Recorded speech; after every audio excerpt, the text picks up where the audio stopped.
Hey everyone, thank y'all for joining us for our Beef Brunch News Update for Tuesday, November 25th. I think we're finally really starting to see some of this fall weather. I know the last time we were on, I think it was in the 40s that morning, and we were really cold. It warmed back up. As I was saying, my family and I were Christmas tree shopping in shorts over the weekend, but it's kind of cooled back down with the rain that's come through today, Monday. We were visiting a little bit as we got on about how much rain has hit different places. And I know each of the agents will talk about that as we go through the news update. But I'm gonna go ahead and turn it over to Tripp for our Northeast region. Thank you very much, Dr. Edwards, and thank y'all for having me on our news update today. So last time we spoke, I alluded to us kind of settling into our typical Louisiana fall/wintertime pattern. And guys, that's Louisiana wintertime right out my window right there. 50 degrees, raining. This is what we're expecting this time of year. The hot, dry, dusty this far into November was really giving me some cause for concern, especially on our fall or our wintertime grazing, our ryegrass, our small grains people have planted. Just about everybody that's planted has grass that's up, but I mean, it's just been the grace of God keeping it alive because I don't know what moisture it's been finding to pull and draw. Um, Especially people that have been planning on prepared seed beds, people that drilled, where that seed had good seed to soil contact. It was planted into a little bit of moisture, then it germinated, and then it's just been sitting there hanging out for several weeks. There's been no growth. I honestly don't know what moisture there has been to sustain it, except for a few showers that have just barely kept stuff limping along. But as y'all know, we record on Monday, and today in North Louisiana at least, we've seen a decent rain. We've probably gotten between an inch and a half inch in Union Parish so far today, with more rain continuing throughout the afternoon and into tomorrow. Looking at the radar, it looks like all of Northeast Louisiana, for the most part, will experience some amount of rainfall in this rain event. And guys, we desperately needed that.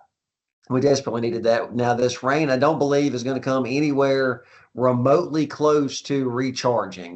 We're not going to get back to even on this, but this certainly should be enough to keep the ball bouncing and maybe get a little bit of growth starting on our ryegrass. I know a lot of fertilizers going out in anticipation of this rain.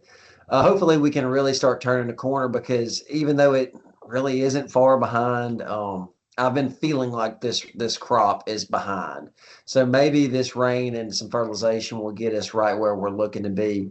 Typically, you want to start seeing grazable amounts of grass coming into December, and there's still a shot at that. Some people are still posed to meet that goal, but a lot of our grass that just got thrown out and drug in or treading in. We're going to be looking moving into January, maybe late January, on a lot of that if we don't keep getting some good rain on it. But that's not uncommon. That's not anything that we haven't experienced before. It's not out of the norms. We just have had a pretty dry spring, dry fall this year. Our fall calving season is somewhat wrapping up. Most of the calves in Northeast Louisiana have hit the ground, our fall calving cows, and the calf crops are looking respectable. I've been on several producers' farms in the past couple of weeks and gotten to lay eyes on these calves. And those that didn't have any kind of issues with respiratory stuff, with it being hot, dry, and dusty, the calves are looking pretty good. So there's a lot of optimism coming into this grazing season this spring that these calves are going to be ready to take off like a rocket whenever they get some grass in front of them and they're old enough to be weaned and hit the ground running next summer. That is pretty well the bulk of my update. Want to say one more thing, guys. We are very blessed to be in this industry. When times are good, they're good, and we've been through some tough times together, but I'm thankful for all of our producers that we get the opportunity to work with, and I'm thankful for this amazing beef extension team that the LSU Ag Center has. It's an honor and a privilege to get to work with these guys day in and day out. So whenever we're coming into the holidays and taking time to reflect on the things that we're thankful for, this is certainly one of the things that's pretty high on my list of the relationships that have been forged through this industry and in this career path. Thank y'all. Perfect. Thank you, Tripp. Brittany, I'll turn it over to you for the Central region. Maybe I should have listened to you and gone first because Tripp is always such a hard act to follow on these. But I would just like to, echo just a few things that Tripp said. So kind of same thing down here as far as moisture and whatnot goes. I believe on Friday, a lot of our area did get a little bit of rain, I believe early Friday morning. A few people that I talked to between the Opelousas and Ville Platte areas, which is around the area that I'm in, looked like we got about a half inch. And then just kind of checking the radar here Monday afternoon, looks like there's some more scattered rain showers happening in the area right now. A producer that I spoke to this morning that's just down the road from our office here in St. Landry, he was mentioning just from what he had gone out and seen that the moisture that we did get from that rain the other day, it was able to stay in the ground and kind of just like how Tripp said, he said, people that had, plowed and to plant their ryegrass and whatnot, that seems to be doing a little bit better. Same thing, a lot of people putting fertilizer out today ahead of just the rain forecasted that we're going to get this week. So, and I've seen some really just driving around between Evangeline and St. Landry, the parishes that I'm typically in the most. I've seen, some good stands, good coming up, lots of, pretty green ryegrass. But of course, this moisture is definitely going to help. I know over the weekend there were several, there was livestock shows going on that several exhibitors from all over the state participated in. I know in our area we had a Jim Bowie livestock show, Evangeline Beef Classic. They had the Harry Laws livestock show going on as well. So just, as we finished with State Fair and we're moving into these kind of these fall shows and whatnot, we want to just wish, best of luck, of course, to all those exhibitors. And then I think before we know it, our spring shows will be here, and it'll be February before we know it, and we'll be having that state livestock show. And then I'm sure Ashley will mention just as far as events coming up. I know one of my producers called today and got the text that you sent out about the invasive pest workshop that's going on next Wednesday, and then of course our Louisiana Forage conference going on next Friday. I'll definitely plan on attending both of those, and it should be some really great information. I know we're looking forward to hearing some updates and whatnot there. And yeah, just and since Tripp kind of mentioned just being thankful. I mean, I've been, here in my position in St. Landry for a little over 2 years now. And we do have a great crew that we work with in the Ag Center and our livestock extension crew, and just all the producers that I've gotten to meet and people I've gotten to meet in the industry and whatnot. Again, very, very thankful for these opportunities. And I'll continue learning and continue growing. So yeah, we can provide the best services that we can to our clientele. So thank you. Thank you, ma'am. Lee, I'll turn it over to you. Thank you, Ashley. What great reports by Tripp and Brittany. Always enjoy hearing them and hearing what they have to say, and kind of concur with Brittany. Boy, Tripp could just give all of North Louisiana a report. So I hate to use ditto on what he said, but yeah, much of what he said echoes for Northwest Louisiana. Grateful to be gritting the rain. Ryegrass in spots and other winter forages looks good. In spots, not so much. Folks, in the last 2 or 3 months, portions of Northwest Louisiana, particularly Red River Parish, DeSoto Parish, parts of Sabine, maybe even a little bit of Caddo Bossier, have had very little rain. It's shocking how little rain those areas have gotten in the last couple of months and everything. And so this rainfall, though it's not going to be a drought buster, so to speak, every drop is appreciated as far as that goes. As far as cow working and everything, most of that has been done as far as the fall cattle working in my corner of the world, and things are looking good. People are, like I said, anticipating the winter growing season on these forages and everything. It really and truly, a lot of the conversation has been dominated as of late by the cattle markets, and it seems like the last few news updates that we've recorded, there's just been so much more that can be said than what I have time for or that you want to listen to. I mean, I said in last news update that, if you want to look at some national stories, there are a lot better market analysts than I am. I'm not a market analyst at all. I just tell you what the trend's looking like in Louisiana. what I see from my perspective and everything. But boy, it seems like every day the news cycle in cattle marketing, in the cattle market and in marketing, is just filled with bullet points. And frankly, most of them are bearish. There's very little good news. We've been talking about the resiliency of the cattle market the last few months and how it's sustained numerous hits, but has yet to reflect um, any major damage on the market as a whole, especially on the cash market. Boy, it's going to be a real tough test when we come back off this break. If you don't know, and most of you in the cattle business do know that sale barns in Louisiana are shut down this week for Thanksgiving by and large. So there won't be much market data coming out. Next time we have a news update, it'll be a little slim on market data because of this off week. But honestly, this off week couldn't have come at a better time, and that's due to the headlines that have been inundating us as of late. So late last week, we heard news that the government has removed some tariffs from some foreign beef coming in, particularly Brazilian beef. That's a big one there. Removed those tariffs from that as well. And so that's, of course, weighing heavy on the futures markets. Just a lot going on in regards to the cattle markets. In addition to the news about the tariffs, was the news from Tyson that they're going to shut down a fairly large beef plant, kill several thousand head a day in Nebraska, I believe it is. And you know, whenever we talk about markets, we can't help but talk about it nationally because it has an impact here in Louisiana, folks. And you know, how much of an impact will one beef plant closing be? I hate to call your attention back to that box fire back in Holcomb, Kansas. How long ago, Ashley? That was, what, 2 years ago now? Something like that, over 2 years maybe. Time runs on now. Maybe a lot longer than that. My years are running together on me.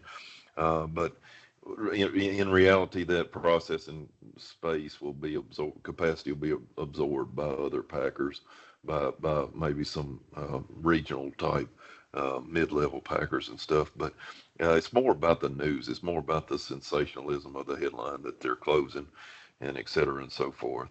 So as expected on Monday, the futures market on feeders and on live cattle locked limit down, and kind of ominously, feeder cattle futures flirting with the going below that $3 range, you know. And fat cattle, of course, have crossed the threshold in some of the future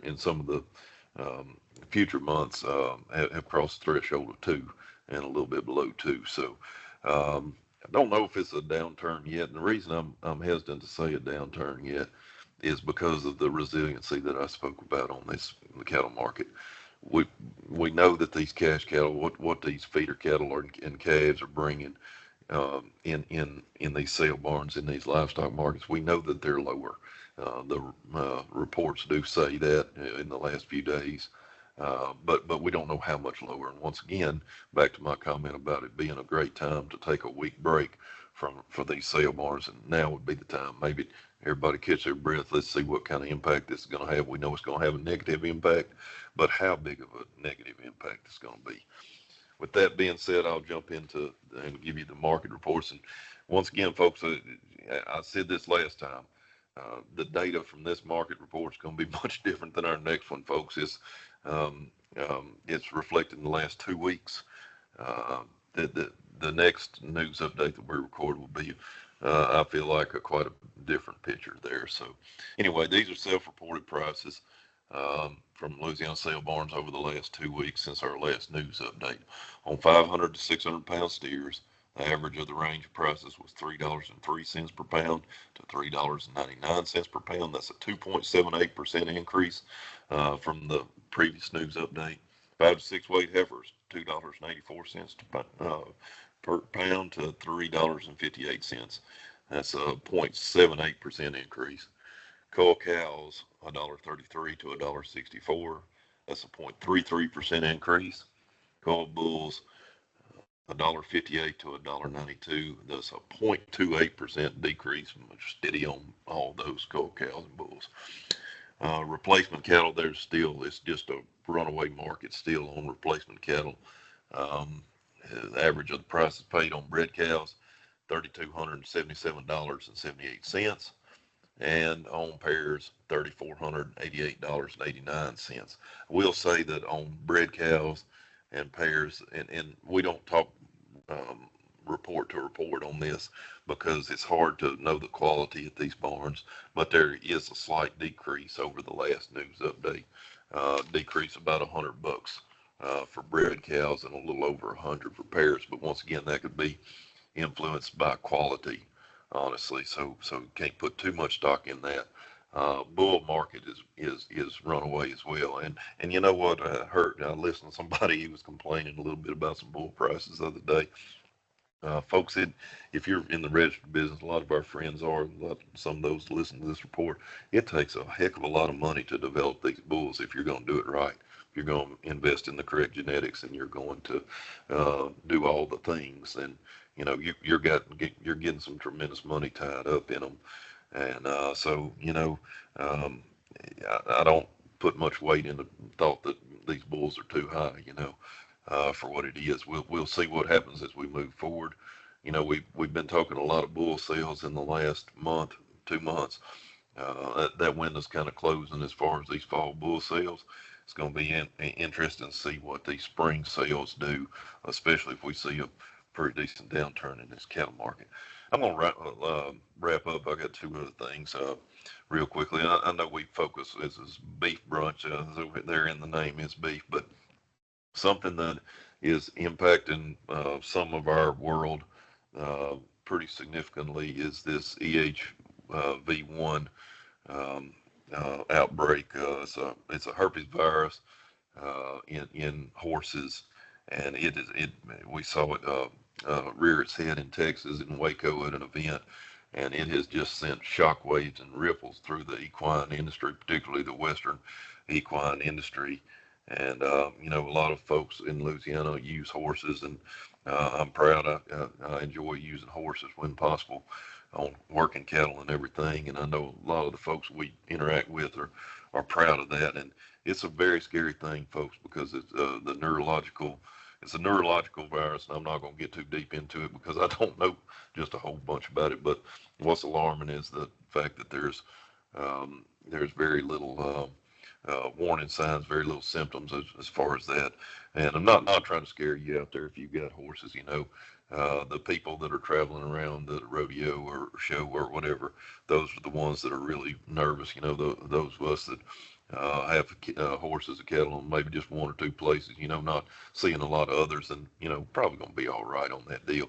But the reason I bring it up is I talked to a couple of folks over the weekend, cattle producers that are big in the horse business too, and particularly rodeo and stuff, and it has just ground things to a halt with them. It has pushed a pause on a lot of their lives, and I've kind of had some time to reflect on it and how much of an industry that is, and the implications. I heard from a lady that does some photography work for horse shows and stuff, and boy, her entire calendar's clear for the foreseeable future because of this. So hopefully get something figured out on that. There is a vaccine out there. I don't know that it's effective for this particular strain, but hopefully we'll get something kind of ironed out on that. I'm probably not the best person to talk about this. I just did want to mention it, and I'll conclude by saying how much I echo what Tripp and Brittany both said, how much I appreciate these folks, and how much I learn from them, and I enjoy working with them. And I hope that each and every one of you have a very happy Thanksgiving. Thank you, Lee. And I'm glad you mentioned EHV1. I know Louisiana Department of Ag and Forestry have some information out on it. And I believe, if I remember correctly, Dr. Navarre sent some information out on it last week as well.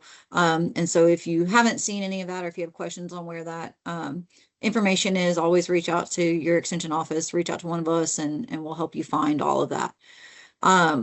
Going into our events, next Monday, December 1st, Tyler Barlow is hosting a backyard grower workshop. I believe that's him, and I think Mike Laverne's doing that with him. No, I can't remember. I don't have the flyer in front of me. I'm sorry, Mike and Tyler.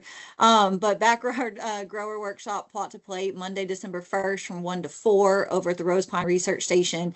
The Beauregard Parish Extension Office is your contact for that information, but I have the link to register and everything in the video description. Brittany mentioned the invasive pest workshop. Dr. Navarre is coming in to talk about the New World screwworm. I believe she'll probably talk a little bit on the Asian longhorned tick as well. I'll do a general cattle update there too. So that's Wednesday, December 3rd. The cattle portion is starting up at the top. We've shared that flyer as well. The registration link is here. Dr. James Villegas is our contact for that. There's going to be lunch provided, so please RSVP for it. But I think we're kicking off with some of the, like a general welcome and overview, then the cattle stuff, and then moving into the agronomic pests. So it'll be a mixture of everything there. Saturday, December 6th, over at the Rockin' H Arena in Elm Grove, Mr. John Terrell is hosting a cattle and forage field day. There's going to be an market update, a feral hog update, a little bit of update for youth livestock, information on ryegrass, and then Smith Family Farms will be speaking as well. I've got that linked here too. And as Brittany mentioned, and we've been talking about the Forage Conference on Friday, December 5th. It's gonna be we're busy the week we come back from Thanksgiving. Quite a few things going on. But our Louisiana Forage Conference there at the EVAC on that Friday. Again, if you have not already registered for that, please go ahead and do that so we can get lunch count for that. And then looking into 2026 already, on January 22nd will be the 3rd annual Louisiana Ag Outlook Forum. So Dr. Delaberto puts that together, and it's looking at market outlook for all the different crops throughout the state. So they'll do a state outlook, but also a national outlook as well. And I've got that. You can go ahead and RSVP for that. And Dr. Delaberto's email is there if you have any questions regarding that event. And then we'll keep going as we start rolling into 2026, into the spring. Start trying to put some of those out on your calendar. I know we've already got the heyday booked. I think it's June 11th over in the Northwest, but we're starting to look all the way into June, into the summer for all the things that we have coming up. So we'll get those to y'all as we get them finalized and get them planned. And I'm just going to echo everyone's sentiments. We're grateful for all of y'all, our colleagues, all of our producers, industry personnel, everybody that we work with. We appreciate all of you and all the support that you give us that make this job possible and make it fun. So we hope you all have a wonderful and blessed Thanksgiving, and we'll see y'all again in a couple of weeks.